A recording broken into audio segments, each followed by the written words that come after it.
Hey everybody, Dave here, and thanks so much for joining me for another one. Today I'm going to be taking you through the steps that I use in order to spool my spinning reel with braided fishing line, so stick around.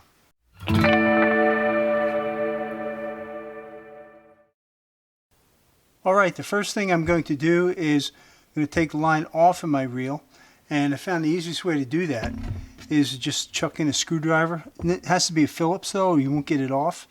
And just use a Phillips screwdriver, chuck it in the end like this, and then I have my pole leaning against my cabinet over here, and the bail is open, and I'll just turn the drill on.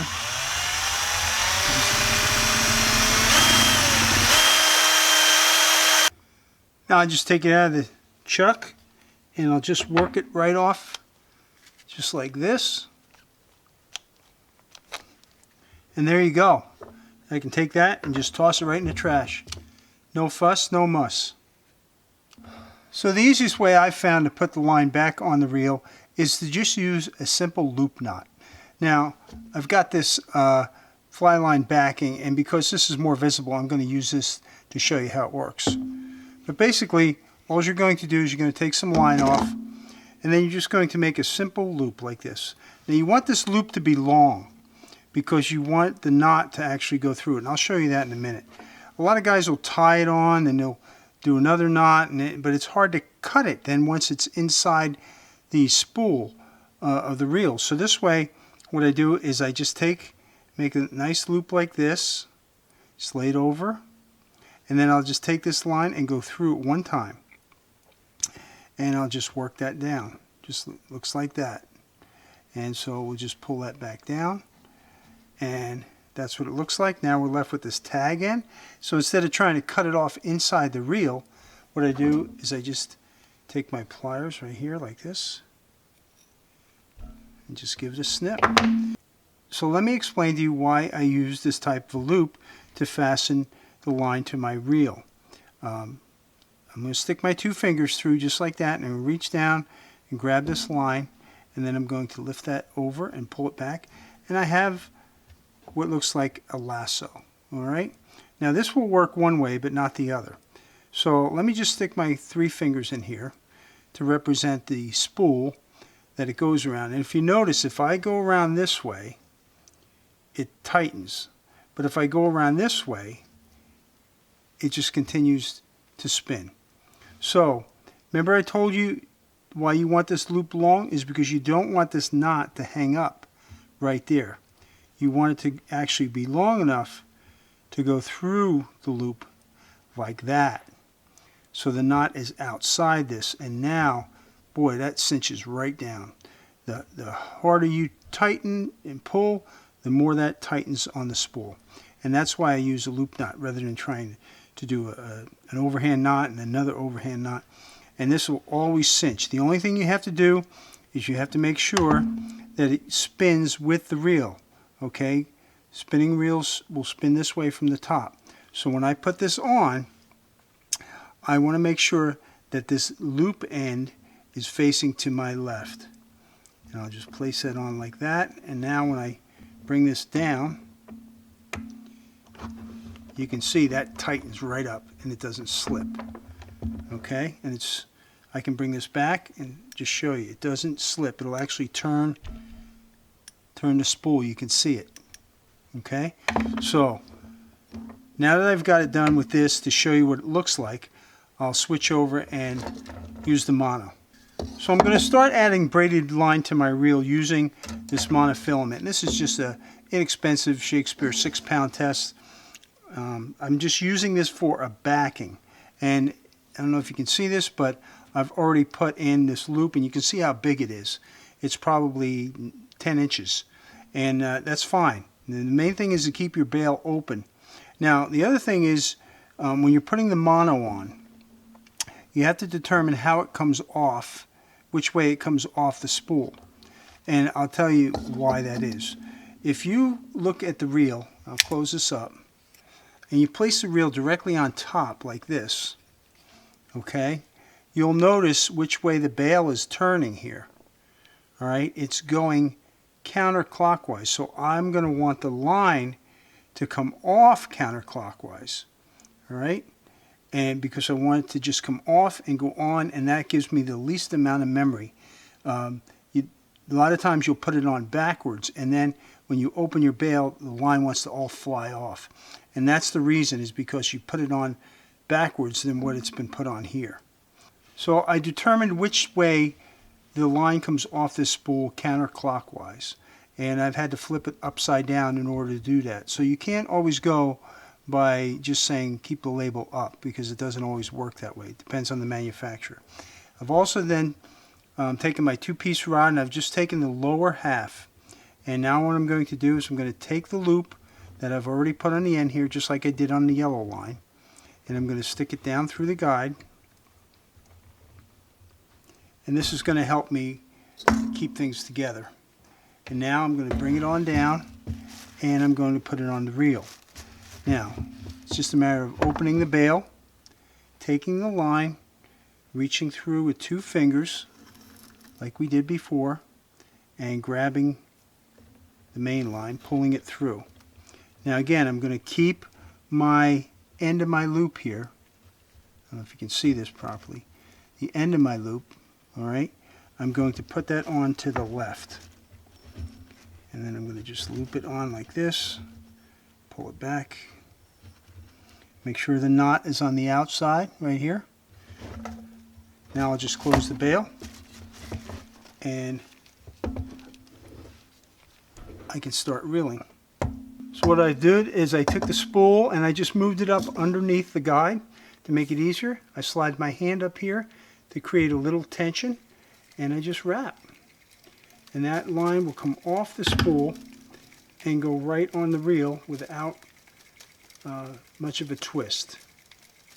The way you can tell is if you let go and the line just stays, then you know that you're putting it on the right way. If it wants to twist up right away, you're going backwards and you need to flip the spool over. Okay? So I'll just do that, and I'm going to just build this out a little bit. And the reason I'm putting the mono on the fishing reel is because if I don't, the braid can be very slippery and it can actually just slide right around the spool. This actually happened to my brother when we were out deep sea fishing for stripers, and I noticed on the way out when I went to set the drag, see if you notice here, if I pull this, the spool turns, and what happened is the line just slipped around and the spool did not turn, which means, you know, the first fish he would have on it would just strip all the line right off, and so there'd be no drag involved. So you want to have some mono on here just as a backer to bite into it. Some people have tried electrical tape. I've tried that. I do not like it. I prefer to add the mono. I know it's going to bite. It's going to stay there.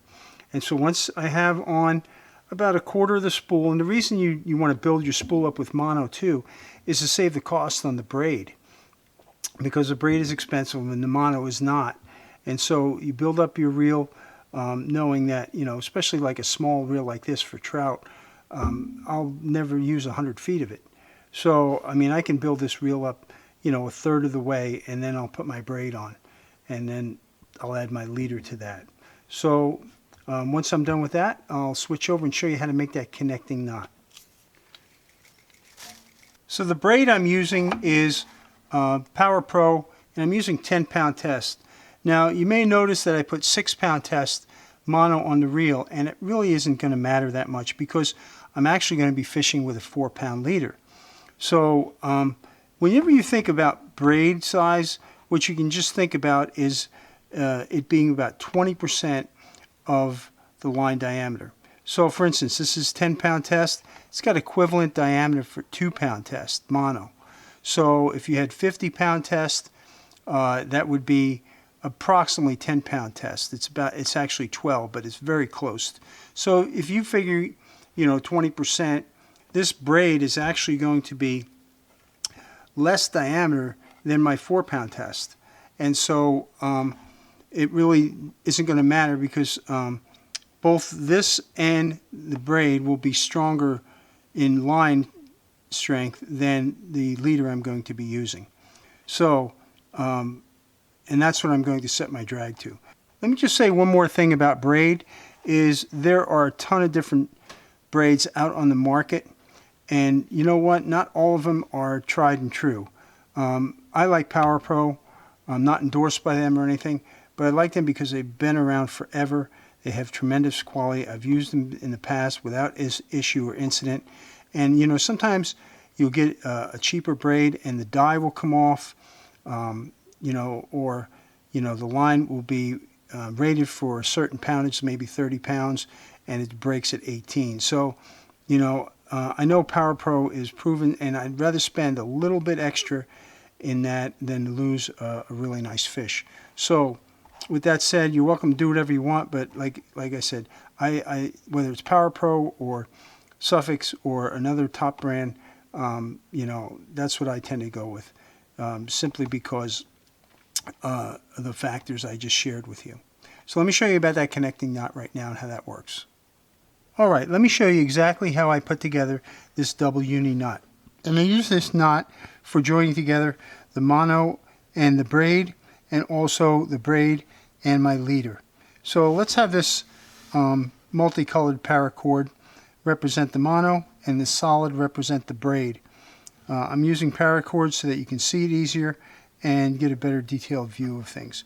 It's pretty easy. What you're going to do is run these lines past each other like that. Make sure you have plenty of excess, and then you're going to take the mono and loop it over the top like that.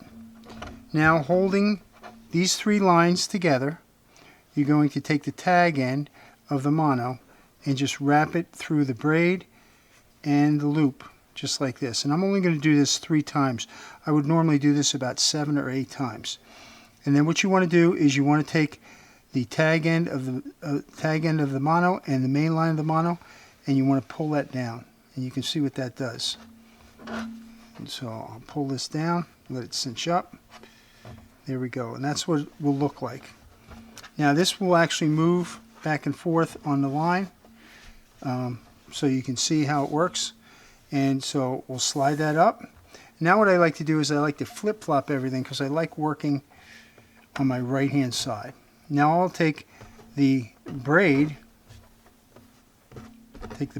and I will loop that and do the same thing, just like that. And then we'll go in and out of the loop. Again, I'm only going to do this 3 or 4 times, but I would normally do this about 7 or 8 times. Now we'll pull that down. And one thing you want to remember to do is to wet these.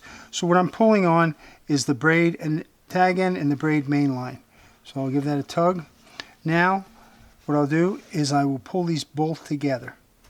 And as you can see, what happens is they come back down, they join up really tight, and they lock. You want to pull on the tag ends as well, and then on the main lines, and then the tag ends, and the main lines. And that's that.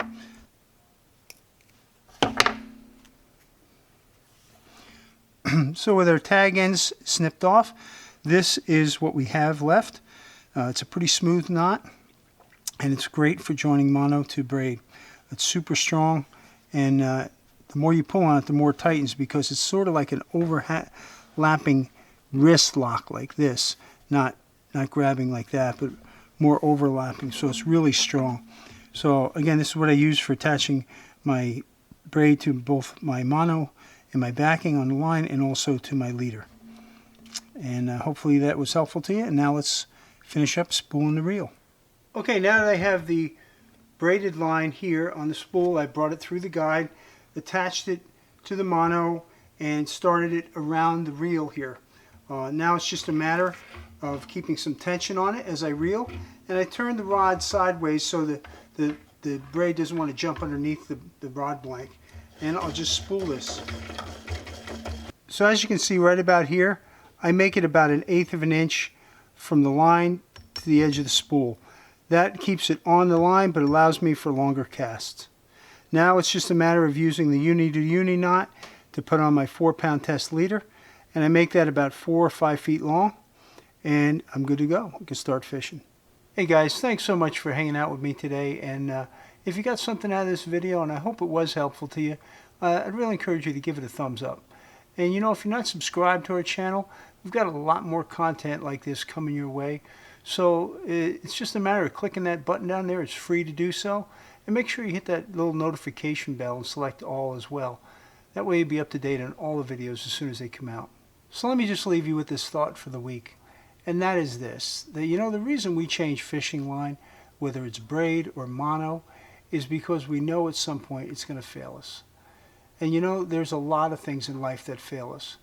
There are people that let us down. There are situations that we had expectations about that never came through. And there's a lot that can go wrong in our life and things of great disappointment. But there's one thing that will never fail us or disappoint us, and that is God himself. God longs to have a relationship with you. He longs to not only share his love with you, but have you know about it as well. It's just a matter of reaching out to him to begin to experience a new life with him and to grow in him. And doesn't it make sense to put your trust in a thing that will never fail? If you're not sure how to do that, I'd really encourage you to check out my free book. It's for you, just for hanging out with me today. It's in the description below. It's called Growing Deep. It doesn't require your email or anything else. And you can click on it and start reading it right away. But in it, I share with you a little bit about my journey through life and a lot about the Bible and how God longs to have a relationship with you and how you can take the steps in having that relationship. So I'd really encourage you to check it out, as well as all my books down in the description. They're free, and they're there for you just for taking the time to hang out with us today. Guys, again, thanks so much for being a part of our channel, for subscribing, for doing all the things you do. And you know what? I just want to leave you with this, and that is that God loves you more than you could ever know.